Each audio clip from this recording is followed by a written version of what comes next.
سورۃ قریش مکیہ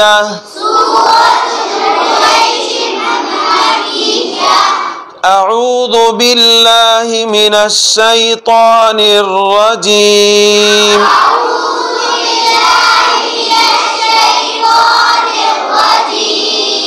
بسم اللہ الرحمن الرحیم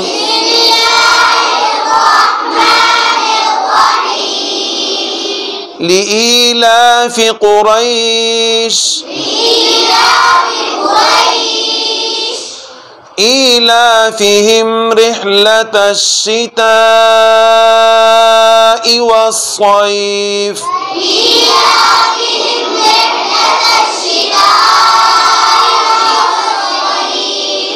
فليعبدوا رب هذا البيت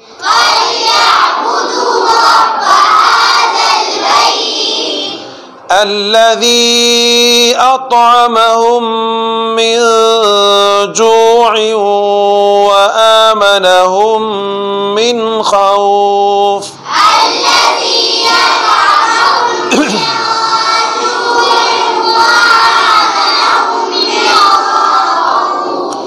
من خوف کا غنہ ہے، تم لوگ غنہ کیوں کر رہے ہو بھائی؟ نون ساکن کے بعد تو خواہ ہے نا، غنہ تو نہیں ہے، پھر آپ کیوں کرتی ہو؟ لإيلاف قريش إيلافهم رحلة الشتاء والصيف فليعبدوا رب هذا البيت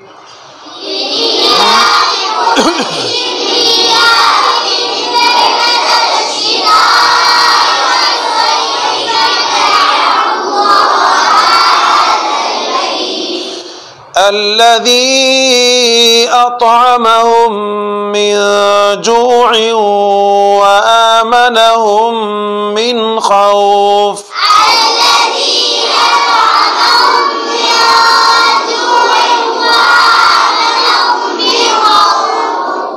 من خوف اظہار ہوگا، کیا ہوگا؟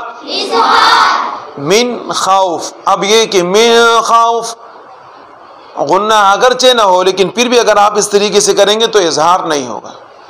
اظہار کا معنی کیا ہوتا ہے؟ ظاہر کرنا۔ نون ساکن اور نون تنوین کے بعد اگر حروف حلقی میں سے کوئی حرف آ جائے وہاں کیا کریں گے؟ اظہار کریں گے۔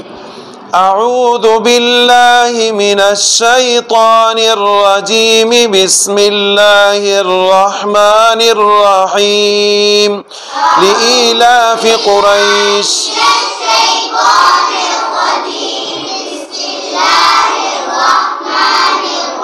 سنو، اعوذ باللہ من الشیطان الرجیم بسم اللہ الرحمن الرحیم لإیلاف قریش۔ کون سا ترتیب ہے؟ ابتدائی تلاوت میں اس کا کیا نام ہے؟ جلدی بتاؤ۔ ابتدائی تلاوت اور ابتدائی تلاوت ابتدائی سورت کے اندر حکم کیا ہے؟ دونوں پڑھیں گے نہیں پڑھیں گے؟ لإیلاف قریش۔ اب دیکھیں میں پڑھتا ہوں، آپ مجھے اس کی وجہ بتائیں۔ لإیلاف قریش ایلافہم قریش ایلافہم۔ اب یہاں میں نے دونوں آیتوں کو ملایا تو یہاں قریشین کے اوپر غنہ ہوگا نہیں ہوگا؟ وجہ رحلة الشتاء والصيف۔ اچھا شتا اس کے اوپر مد کون سا مد ہے؟ مد فرعی۔ مد فرعی میں سے کون سا مد ہے؟ متصل بھائی کیا نام ہے؟ والصیف۔ والصیف کے اوپر جو مد ہے، قریش کے اوپر جو مد ہے، بیت کے اوپر جو مد ہے، خوف کے اوپر جو مد ہے، یہ وہ مد نہیں ہے جو تم لوگوں نے پڑھے ہیں، صحیح ہے نا؟ یہ وہی مد عارض ہے کس کا؟ حروف لین کا۔ بہت سارے لوگوں کو پتہ نہیں ہوتا، بہت سارے لوگوں کو پتہ نہیں ہوتا. وہ کہتے ہیں کہ جناب حروف لین کو کھینچنا نہیں ہے، جیسے کہ باؤ بائی، تاؤ تائی، ذاؤ ذائی. سن رہے ہو نہیں سن رہے ہو؟ باؤ بائی، تاؤ تائی، ذاؤ ذائی، ساؤ سائی. اب ظاہر ہے کہ اس کو تو کھینچنا نہیں ہے. جن کو کھینچنا ہے وہ حروف مدہ ہے. وہ کیا ہے؟ حروف مدہ. صحیح ہے نا؟ اور جس کو نہیں کھینچنا ہے وہ حروف لین ہے. صحیح ہے. لیکن حروف لین کے آخر میں اگر ساکن ظاہر ہو جائے یا آپ وقف کرے اور سکون پیدا کرے تو یہاں بھی مد ہوگا. بہت سارے لوگ کے ذہن کے اندر یہ بات ہوتی ہے کہ یہاں پر چونکہ اس کو کھینچنا نہیں ہے لہذا وقف کی صورت میں بھی ایسے ہی پڑھتے لإیلاف قریش. قریش نہیں بھائی، آپ اس طرح مت کر سکتے ہو، لإیلاف قریش کر سکتے ہو. سمجھ میں آ رہا ہے؟ اس لیے کہ اب یہ کیا ہو گیا، یہ اس کا نام ہے حروف لین کا مد عارضی. حروف لین کا مد عارضی. اب چونکہ حروف لین کا مد عارضی مد تو پڑ گیا نا، اس لیے جناب یہاں پر مد کریں گے. ہاں اگر ہم مثال کے طور پہ یہاں پر سکون اختیار نہیں کرتے، وقف نہیں کرتے، یہاں ٹھہرتے نہیں ہیں تو پھر یہاں مد کرنے کی ضرورت نہیں ہے. پھر ایسے ہی پڑھیں گے جیسے بوبئی اور توتائی پڑھتے ہیں، سو سہی پڑھتے ہیں. صحیح ہے نا؟ تو قریش، قریشین، پھر کیسے پڑھیں گے؟ قریشین. لیکن اگر ہم وقف کریں تو پھر اس وقف کا نام کیا ہوگا؟ حروف لین. کیا نام پڑ گیا؟ حروف لین مد عارض. جیسے کہ حروف مدہ کے اندر عارض ہم نے پڑھا تھا نستعینو کے اندر، پڑھا تھا نہیں پڑھا تھا؟ نستعینو کے اندر. اب نستعینو کے اندر کیا ہے؟ یا ساکن، اس سے پہلے زیر. حروف مدہ تو ہے، اپنے اصول اور ضوابط قاعدے کے مطابق وہاں کیا ہے؟ مد اصلی ہے. لیکن یہ کہ وہاں ہم وقف کرتے تو اس وقف کا نام کیا ہوتا ہے؟ حروف مدہ عارض. تو یہ حروف لین کون سا ہے؟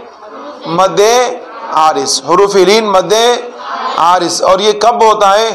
یہ حروف لین کے بعد جب سکون اختیار کرے. حروف لین کے بعد سکون اختیار کرے تو لہذا یہاں پر بھی مت کر سکتے. لإیلاف قریش.